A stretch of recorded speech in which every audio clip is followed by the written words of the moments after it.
بسم اللہ الرحمن الرحیم۔ پنڈت لالا رام کاسی کے پنڈتوں کا ایک نہایت مشہور گھرانہ تھا۔ اطراف ہند کے سینکڑوں یاتری ہر وقت اس کے مہمان خانے میں بھرے رہتے تھے۔ جائیداد بھی اچھی خاصی تھی۔ برادری کے لوگ بھی اعتماد کی نظر سے دیکھتے تھے۔ کم و بیش سارے بنارس کے لوگ پنڈت جی کو جانتے تھے۔ شہرت کی بڑی وجہ یہ تھی کہ ہزار ہا تمناؤں کے بعد ادھیڑ عمر میں ان کے ہاں ایک بچی پیدا ہوئی۔ بچی کیا تھی؟ حسن کی مورت تھی۔ ماں کی ممتا اور باپ کی شفقت کہاں نہیں ہوتی۔ لیکن اس گھر کا قصہ بڑا عجیب و غریب ہو گیا تھا۔ صبح اٹھ کر جب تک ماں باپ اپنی بچی کا منہ نہیں دیکھ لیتے تھے، کسی چیز کو دیکھنا حرام سمجھتے تھے۔ بچی نے جیسے ہی شعور کی منزل میں قدم رکھا، اس کی تعلیم و تربیت کے لیے کئی اتالیق مقرر کر دیے گئے۔ قیامت حسن کی دلکشی کے ساتھ ساتھ عقل و ذہانت بھی اسے غضب کی ملی تھی۔ 14 برس کی عمر تک پہنچتے پہنچتے وہ علم و ہنر میں یکتائے روزگار ہو گئی۔ حسن کی شہرت کے ساتھ ساتھ اب اس کے علم و کمال کی چاندنی بھی دور دور تک پھیل گئی تھی۔ صبح کے تڑکے جب وہ گنگا اشنان کرنے کے لیے نکلتی تھی تو راہ گزار میں سینکڑوں پروانے اپنی آنکھیں بچھائے کھڑے رہتے تھے۔ حیا اور پارسائی کی وہ ایک مجسمہ تھی۔ گھر سے نکلتے وقت پلکوں کو جو جھکاتی تھی تو وہ گھر ہی واپس آ کر اوپر اٹھتی تھی۔ گھاٹ کے راستے پر کبھی نظر اٹھا کر اس نے کسی کو نہیں دیکھا تھا۔ سال میں ایک بار وہ ہنومان مندر میں پوجا کے لیے جاتی تھی۔ یہی وجہ تھی کہ پوجا کے موقع پر وہاں تل رکھنے کی جگہ نہیں رہتی تھی۔ دور دور سے نادیدہ اشاک اس کے حرام ناز کا محشر دیکھنے کے لیے مندر کے آس پاس پجاری کے بھیس میں وہاں جمع ہو جاتے تھے۔ ہندو دھرم کے تمام بڑے بڑے شہروں سے پیغام نکاح کا تانتا بندھا رہتا تھا، لیکن ماں نہیں چاہتی تھی کہ اس کی لاڈلی بیٹی ایک لمحے کے لیے بھی اس کی پلکوں کی چھاؤں سے اوجھل ہو۔ وہ کوئی ایسا لڑکا تلاش کرتی تھی جو ساری خوبیوں سے آراستہ ہونے کے ساتھ ساتھ گھر داماد بننے کے لیے بھی تیار ہو۔ اس لیے جتنے بھی رشتے آتے تھے انہیں مسترد کر دیا جاتا تھا۔ ماں باپ پیار سے اپنی بیٹی کو شکنتلا کہتے تھے۔ بڑے ہونے پر یہی نام سب کی زبان پر جاری ہو گیا۔ اب شکنتلا کا نام گھر ہی کے لوگوں کی زبان پر نہیں تھا۔ دور دور تک شکنتلا کے نام کی شہرت پہنچ گئی تھی۔ ٹھیک انہی دنوں میں اورنگزیب عالمگیر کی حکومت کی طرف سے ابراہیم نامی ایک شخص بنارس کا کوتوال مقرر ہو کر آیا۔ ابھی اسے آئے ہوئے چند ہی روز ہوئے تھے کہ سارے بنارس میں اس کے خلاف دہشت پھیل گئی تھی۔ کہتے ہیں کہ وہ ایک نہایت ظالم اور عیاش شخص تھا۔ اتنے دبدبے سے رہتا تھا کہ کوئی اس کے خلاف پر نہیں مار سکتا تھا۔ اس کی ہولناک نگاہوں کی زد سے کسی حسین لڑکی کا بچ نکلنا بہت مشکل تھا۔ اس کے جاسوس گلی گلی مہکتی ہوئی زلفوں کا سراغ لگاتے پھرتے۔ ایک دن جاسوسوں نے فاتحانہ انداز میں کوتوال کو یہ اطلاع پہنچائی: حضور ناحق پریشان ہیں۔ اپنے وقت کا سب سے چمکتا ہوا ہیرا تو اسی بنارس میں موجود ہے۔ لوگ کہتے ہیں کہ پنڈت لالا رام کی بیٹی شکنتلا وہ کنول کا پھول ہے جو سارے جھیل میں ایک ہی کھلتا ہے۔ صبح سے شام تک نہ جانے کتنے گھائل اس کی گلی کا چکر کاٹتے ہیں اور اس دیوار سے اپنی آنکھیں سینک کر چلے آتے ہیں۔ وہ چلتی ہے تو قدموں کی آہٹ سے قیامت جاگ اٹھتی ہے۔ یہ سن کر کوتوال کے منہ میں پانی آ گیا۔ حرص و ہوس کا شیطان اس کی آنکھوں میں ناچنے لگا۔ اس کی فطرت کی درندگی اب برہنہ ہوتی جا رہی تھی۔ ایک بدمست شرابی کی طرح بہکتے ہوئے انداز میں کہا: تم اس کے گھر کا صحیح پتہ معلوم کر کے آؤ اور یہ بھی خبر لے کر آؤ کہ وہ اپنے گھر سے باہر کب نکلتی ہے۔ دوسرے دن جاسوسوں نے ساری تفصیلات معلوم کر کے کوتوال کو یہ اطلاع دی: کاشی کے فلاں محلے میں بالکل دریا کے کنارے اس کا گھر ہے۔ بالکل صبح سویرے وہ گنگا اشنان یعنی نہانے کے لیے اپنے گھر سے باہر نکلتی ہے۔ رات اور دن میں اس کے گھر سے نکلنے کا بس یہی وقت ہے۔ آج کئی دن سے پنڈت لالا رام کا چہرہ اترا ہوا تھا۔ آنکھوں کی نیند بھی اڑ گئی تھی، کھانا پینا بھی چھوٹ گیا تھا۔ بیوی الگ پریشان تھی اور شکنتلا الگ متفکر تھی کہ اس کا باپ کیوں پریشان رہتا ہے۔ صحیح وجہ کسی کو نہ بتاتے تھے۔ پوچھنے پر بس یہ کہہ کر خاموش ہو جاتے تھے کہ طبیعت اچھی نہیں ہے۔ بیماری کی علامت بھی کہیں سے ظاہر نہیں ہوتی تھی کہ یہ بہانہ چھپ سکے۔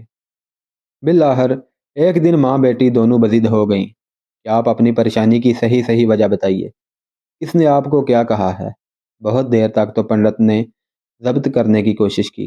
جب غم کا دباؤ قابو سے باہر ہو گیا تو پھوٹ پھوٹ کر رونے لگا۔ ماں بیٹی بھی اپنے تئیں ضبط نہ کر سکیں اور بے اختیار ان کی آنکھوں سے بھی آنسو جاری ہو گئے۔ بڑی مشکل سے پنڈت نے اپنے دل پر قابو پایا اور طبیعت تھم جانے کے بعد اصل واقعہ بیان کرنا شروع کیا۔ یہاں کے کوتوال کے متعلق ہوس پرستی اور عیاش مزاجی کی جو داستانیں شہر میں مشہور ہیں وہ تم بھی جانتی ہو۔ اب بہو بیٹی کی آبرو اس کی حرص کی درندگی سے محفوظ نہیں۔ جب تک وہ عصمت کا کوئی تازہ خون نہیں کر لیتا اس کی رات چین سے نہیں کٹتی۔ آج تک ہمارے بنارس میں کوئی ایسا بدتینت، شکی القلب اور بدمست فرما رواں نہیں آیا تھا۔ کتنی مظلوم روحیں آج تک اس کے زخموں کی ٹیز سے بے چین ہیں۔ آج چھٹا دن ہے کہ اس کے 2 سپاہی بنگلے پر آئے تھے۔ انہوں نے اطلاع دی کہ کوتوال صاحب نے آپ کو بلایا ہے۔ یہ خبر پا کر میرا کلیجہ سوکھ گیا، اس لیے کہ اس سنگ دل کی نیت سے واقف ہوں۔ بہرحال اس کی حکومت ہے، چاروں ناچار مجھے جانا پڑا۔ لرزتے کانپتے جب میں اس کے سامنے پہنچا تو اس نے اپنی کھڑی کھڑی مونچھوں پر ہاتھ پھیرتے ہوئے مجھے ایک تخت پر بیٹھنے کا اشارہ کیا۔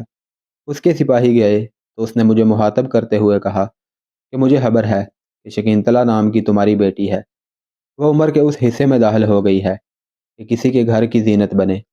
میں تمہیں حکم دیتا ہوں کہ اس کی ڈولی سجا کر میرے دروازے پر پہنچا دو۔ پنڈت نے سلسلہ بیان جاری رکھتے ہوئے کہا کہ اس کی یہ بات سن کر میں بے اختیار رونے لگا۔ بار بار مجھے اپنے خاندان کی ناموس یاد آ رہی تھی۔ بار بار میں سوچتا تھا کہ آبرو سب سے زیادہ قیمتی چیز ہوتی ہے۔ اس کے لٹ جانے کے بعد اب میرے پاس رہ کیا جائے گا؟ روتے روتے میرا حال برا ہو گیا، مگر اس ظالم کو ذرا ترس نہ آیا۔ مجھے اسی حالت اضطراب میں وہ چھوڑ کر اٹھا اور کہتا ہوا چلا گیا کہ 1 ہفتے کی مہلت تمہیں دیتا ہوں۔ اگر اس مدت میں شکنتلا کی ڈولی میرے دروازے پر نہیں لگی تو یاد رکھنا میں اپنے سپاہی بھیج کر اسے اٹھوا لوں گا۔ پنڈت نے کہا 1 دن کی مہلت باقی رہ گئی ہے۔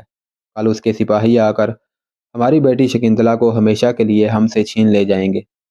کل ہمارے گھر سے شکنتلا کی ارتھی اٹھے گی۔ کیوں نہ ہم کل سورج طلوع ہونے سے پہلے گنگا کی لہروں میں ڈوب جائیں۔ یہ کہتے ہوئے عالم وحشت میں اٹھ کر بھاگنا ہی چاہتا تھا کہ شکنتلا اس کے قدموں سے لپٹ گئی۔ باپو جی، وقت سے پہلے ہمیں یتیم نہ بناؤ، اور مان لو اگر وہی وقت آ گیا تو ہم سب اکٹھے مریں گے۔ بیٹی نے اصرار کر کے اپنے باپ کو خودکشی سے روک دیا۔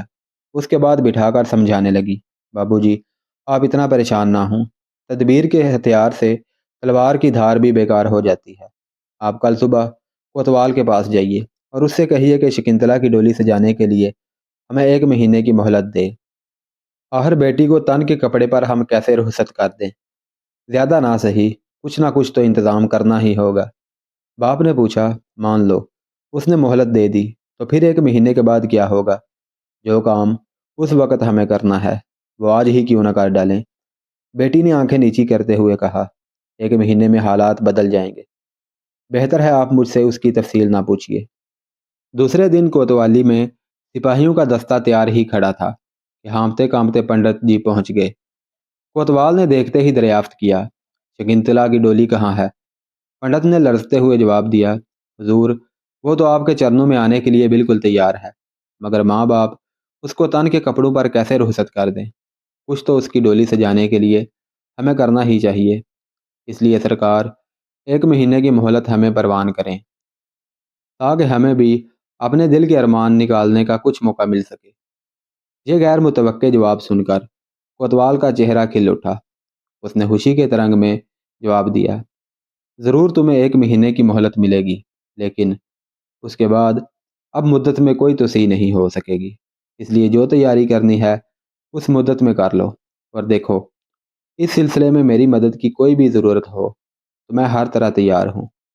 پنڈت یہ جواب لے کر خوشی خوشی گھر واپس لوٹا اور اپنی بیٹی کو سارا ماجرا کہہ سنایا۔ مہلت کی خبر سن کر شکنتلا کے دل میں امیدوں کے چراغ جل اٹھے۔ اسے اپنے تئیں اس مصیبت سے نجات پانے کے لیے کافی موقع مل گیا تھا۔ ویسے باپ کے دل کا بوجھ بھی کچھ ہلکا ہو گیا تھا کہ وقتی طور پر ایک بلا ٹل گئی۔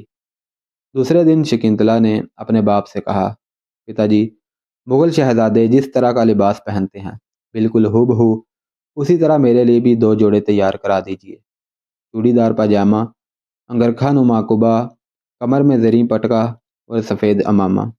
باپ نے 1-2 روز میں شکنتلا کی یہ فرمائش پوری کر دی، لیکن باپ سخت حیران تھا کہ ہر مردوں کا پیراہن لے کر وہ کیا کرے گی۔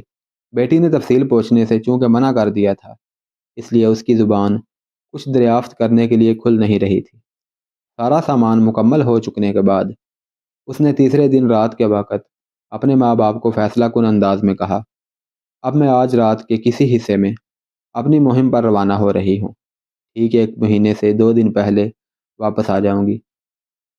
اس درمیان میں آپ لوگ کسی قسم کی چنتا نہ کریں گے، میں جہاں بھی رہوں گی محفوظ رہوں گی۔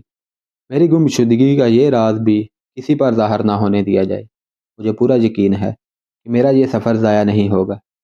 اتنا کہہ کر اس نے اپنے ماں باپ کے پاؤں چھوئے اور اپنی خوابگاہ میں چلی گئی۔ رات کے پچھلے پہر اس نے چوپال سے اپنا سدھایا ہوا تیز رفتار گھوڑا کھولا، سفر کے لوازمات سے اسے آراستہ کیا، اس پر بیٹھ کر ایک طرف روانہ ہو گئی۔ آج جمعہ کا دن تھا۔ بھارت کی راجدھانی دہلی میں عید کی طرح چہل پہل مچی ہوئی تھی۔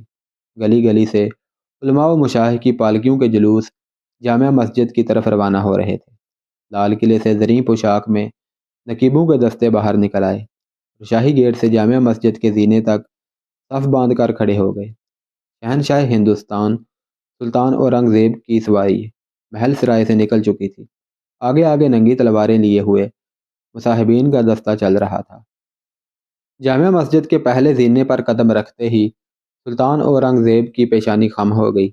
یہ بندگی کا پہلا خراج تھا جو دربار خداوندی میں پیش کیا گیا۔ اب خطبے کی اذان ہوئی اور خطیب نے ممبر پر کھڑے ہو کر خطبہ شروع کیا۔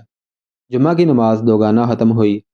سنتیں ادا کرنے کے بعد لوگ مسجد سے باہر نکلے۔ تھوڑی دیر کے بعد شور بلند ہوا کہ سلطان اورنگزیب سنتوں سے فارغ ہو کر باہر تشریف لا رہے ہیں۔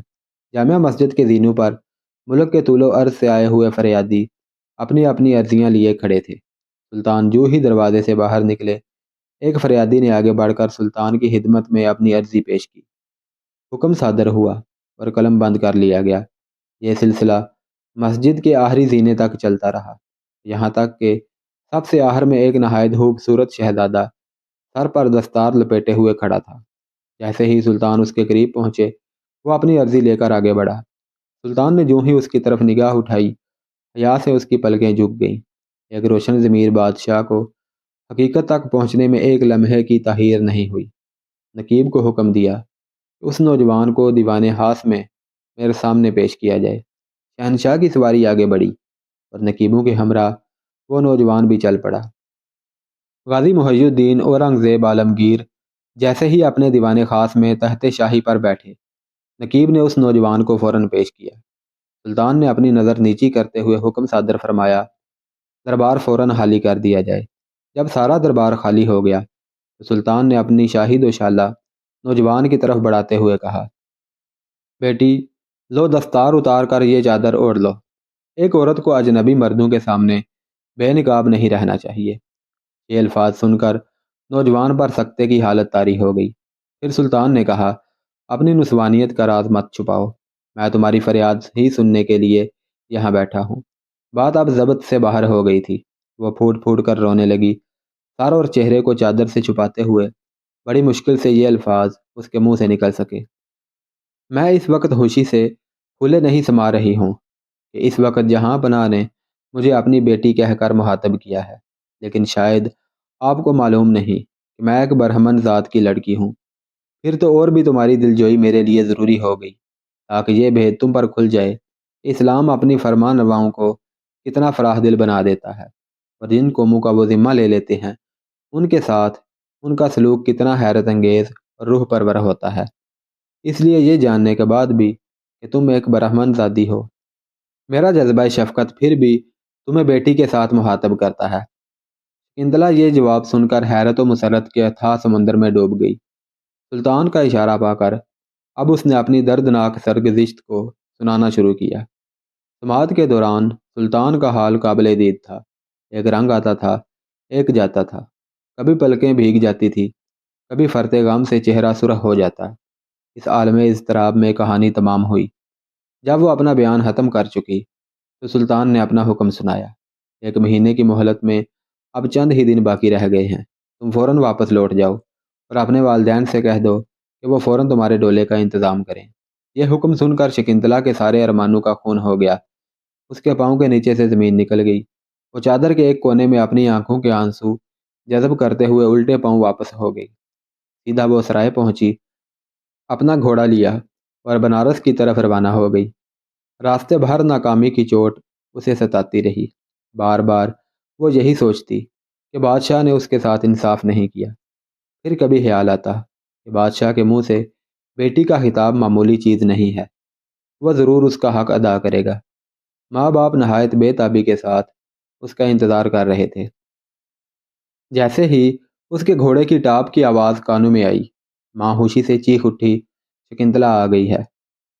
بیٹی کو بخیر و عافیت دیکھ کر ماں باپ کی خوشی کی کوئی انتہا نہیں تھی۔ انہیں یقین تھا کہ شکنتلا کا یہ گمنام سفر کچھ نہ کچھ ضرور رنگ لائے گا۔ رات کے وقت ماں باپ نے شکنتلا کے سر پر ہاتھ پھیرتے ہوئے دریافت کیا، بیٹی تو اتنے دن تک کہاں تھی؟ اب تو بتا دے کہ مہم سر انجام دے کر لوٹی ہے۔ مدت مقررہ میں اب 2 ہی روز کا وقفہ رہ گیا ہے، معلوم نہیں ہم لوگوں کا کیا انجام ہوگا۔ ماں کی آواز میں اتنی دردناک مایوسی تھی کہ شکنتلا کا دل بھر آیا۔ ناکامی کی چوٹ ابھر آئی اور بے اختیار رونے لگی۔ ماں نے فرتے محبت میں بیٹی کو سینے سے لگا لیا۔ تھوڑی دیر بعد شکنتلا نے ٹھنڈی آہ بھرتے ہوئے کہا، میں دہلی گئی تھی، شہنشاہ کے حضور میں نے اپنی فریاد پیش کی، لیکن افسوس کہ وہاں بھی میری فریاد رائے گاں گئی۔ انہوں نے حکم دیا ہے کہ ڈولہ سجا کر کوتوال کے دروازے تک پہنچا دیا جائے۔ میں اس حکم کی تعمیل ضرور کروں گی، چاہے میری جان چلی جائے، کیونکہ شہنشاہ نے مجھے بیٹی کہا ہے۔ ایک برہمن زادی اپنے باپو کا حکم نہیں ٹال سکتی۔ شکنتلا کی یہ بات ابھی ختم نہیں ہوئی تھی کہ پھر گھر میں کہرام مچ گیا۔ ماں باپ نے لاکھ سمجھایا مگر وہ اپنی ضد پر اڑی رہی۔ تیسرے دن سپاہیوں کی حفاظت میں شکنتلا کا ڈولہ تیار کیا گیا۔ دن دہاڑے غشی پر غشی آنے لگی۔ سارے محلے پر کوتوال کے مظالم کی ایک بھیانک دہشت طاری ہو گئی۔ بوڑھا کوتوال آج خوشی سے پھولے نہیں سما رہا تھا۔ ایک ملکہ حسن آج اس کے گھر دلہن بن کر آ رہی تھی۔ شکنتلا کے ڈولے کے ارد گرد شہر کے بھکاریوں کا ہجوم اکٹھا ہو گیا تھا اور انہیں پیسے لٹائے جا رہے تھے۔ ساری راہ گزر پر تماشائیوں کے ٹھٹ لگے ہوئے تھے، لیکن کوتوال کے قہر کے آگے کوئی چوں نہیں کر سکتا تھا۔ ایک سپاہی نے دوڑ کر کوتوال کو اطلاع دی، سرکار ڈولہ اب بہت قریب آ گیا ہے، بس چند قدم کے فاصلے پر ہے۔ کوتوال نے اپنی کھڑی مونچھوں پر ہاتھ پھیرتے ہوئے کہا، ڈولہ اس وقت تک دروازے پر نہ لگایا جائے جب تک کہ میں اپنے ہاتھوں سے ہیرات نہ تقسیم کر لوں۔ اب ڈولہ دروازے کے قریب پہنچ چکا تھا۔ کوتوال شاہانہ چال کے ساتھ باہر نکلا اور اپنے دونوں ہاتھوں سے بے دریغ پیسے لٹانے لگا۔ جیسے ہی وہ پیسے لٹا کر ڈولے کی طرف بڑھنا چاہتا تھا کہ ایک بوڑھے فقیر نے اس کے سامنے ہاتھ پھیلاتے ہوئے کہا، سرکار کا اقبال سلامت، مجھے بھی کچھ بخشش ملے۔ کوتوال نے تیور بدل کر جواب دیا، زمین پر یہ گرے ہوئے پیسے تجھے نظر نہیں آتے؟ اٹھا لے انہیں، تیرا دامن بھر جائے گا۔ بوڑھے نے پھر خوشامد کرتے ہوئے اصرار کیا، نہیں سرکار، زمین کے گرے ہوئے پیسے میں نہیں لوں گا۔ میں تو یہ ارمان لے کر آیا ہوں کہ سرکار ہی کے مبارک ہاتھوں سے کچھ خیرات لوں گا۔ بوڑھے کے اصرار سے مجبور ہو کر کوتوال نے جھنجھلاتے ہوئے جوں ہی پیسے دینے کے لیے ہاتھ بڑھائے، بوڑھے فقیر نے اپنا میلا کچیلا لباس اتار کر پھینک دیا۔ اب جو نظر اٹھی تو سامنے شہنشاہ اورنگزیب عالمگیر کھڑے تھے۔ کوتوال خوف سے کانپنے لگا۔ دہشت کے مارے سارے جسم کا خون سوکھ گیا۔ بت کی طرح بے حس و حرکت کھڑا تھا کہ غصے سے کانپتے ہوئے شہنشاہ نے کہا، اسی کرتوت کے لیے تجھے بنارس بھیجا گیا تھا۔ دن دہاڑے میری رعایا کا خون کرتے ہوئے تجھے ذرا بھی شرم نہیں آئی۔ ایک ہولناک قہر و ظلم کا یہ تماشا رچاتے ہوئے تجھے اس کا بھی خیال نہیں آیا کہ حق کے مقابلے میں اورنگزیب کی تلوار اپنے اور بیگانے کا کوئی امتیاز روا نہیں رکھتی۔ کیا تجھے یہ بھی معلوم نہ تھا کہ یہ سارا ہندوستان اسلام کی پناہ میں ہے، جہاں کے اقوام کی عزت و آبرو اور جان و مال کا تحفظ ایک مسلمان کا سب سے مقدس فریضہ ہے؟ غصے سے شہنشاہ اورنگزیب عالمگیر کا چہرہ سرخ ہو گیا تھا، آنکھوں سے چنگاری پھوٹ رہی تھی اور کوتوال کا خون سوکھتا جا رہا تھا۔ اسی دوران میں دہلی سے چلا ہوا فوجی دستہ بھی آ موجود ہوا۔ کوتوال کی طرف اشارہ کر کے شہنشاہ نے سپہ سالار کو حکم دیا کہ اس سیاہکار کو فوراً کیفر کردار تک پہنچاؤ تاکہ دوسروں کے لیے اس کا انجام عبرتناک ہو۔ اس کے دونوں پاؤں الگ الگ 2 ہونہار ہاتھیوں کی ٹانگوں سے باندھ دیے جائیں اور پوری قوت کے ساتھ ہاتھیوں کو مختلف سمت دوڑا دیا جائے، یہاں تک کہ زمین پر اس بدبخت کے ریزے ریزے بکھر جائیں۔ شہنشاہ کے حکم کی تعمیل کے لیے فوجی دستہ فوراً حرکت میں آ گیا۔ شہنشاہ کی دانشوری، رعایا نوازی اور بے لاگ قوت فیصلہ پر ہر شخص مبہوت ہو کے رہ گیا تھا۔ شکنتلا کا ڈولہ فتح کی مسرتوں میں ڈولتا ہوا اپنے گھر کی طرف جا رہا تھا۔ بجلی کی طرح شہنشاہ اورنگزیب کے فیصلے کی خبر سارے شہر میں پھیل گئی۔ واقعہ کی اطلاع پاتے ہی شکنتلا کے ماں باپ خوشی سے پاگل ہو گئے۔ شکنتلا جیسے ہی اپنے گھر پہنچی، شہنشاہ اپنی بیٹی کے گھر تشریف لائے اور فرمایا، پیاس کی شدت سے بے تاب ہوں، سب سے پہلے مجھے پانی پلایا جائے۔ میں اس دن سے پیاسا ہوں جس دن شکنتلا نے اپنی فریاد پیش کی تھی۔ اسی دن میں نے اپنے خدا سے عہد کر لیا تھا کہ جب تک ایک مظلوم برہمن کو اس کا انصاف نہیں دے لوں، اپنے حلق کے نیچے پانی کا ایک قطرہ نہیں اتاروں گا۔ شکنتلا نے دوشالے سے اپنا منہ چھپاتے ہوئے کہا، بھارت کے سوامی، مجھے پورا یقین تھا کہ جسے آپ نے اپنی بیٹی کہا ہے اس کی عزت بچانے ضرور آؤ گے۔ اپنی رعایا کے ساتھ یہ ظلم تم سے ہرگز دیکھا نہ جائے گا، اسی لیے میں نے اپنی زمین پر ایک چبوترا پہلے ہی بنا دیا تھا تاکہ ہمارے شہنشاہ کو نماز پڑھنے کے لیے کوئی جگہ تلاش نہ کرنی پڑے۔ اسی چبوترے پر پانی اور بھوجن کا بھی انتظام ہے۔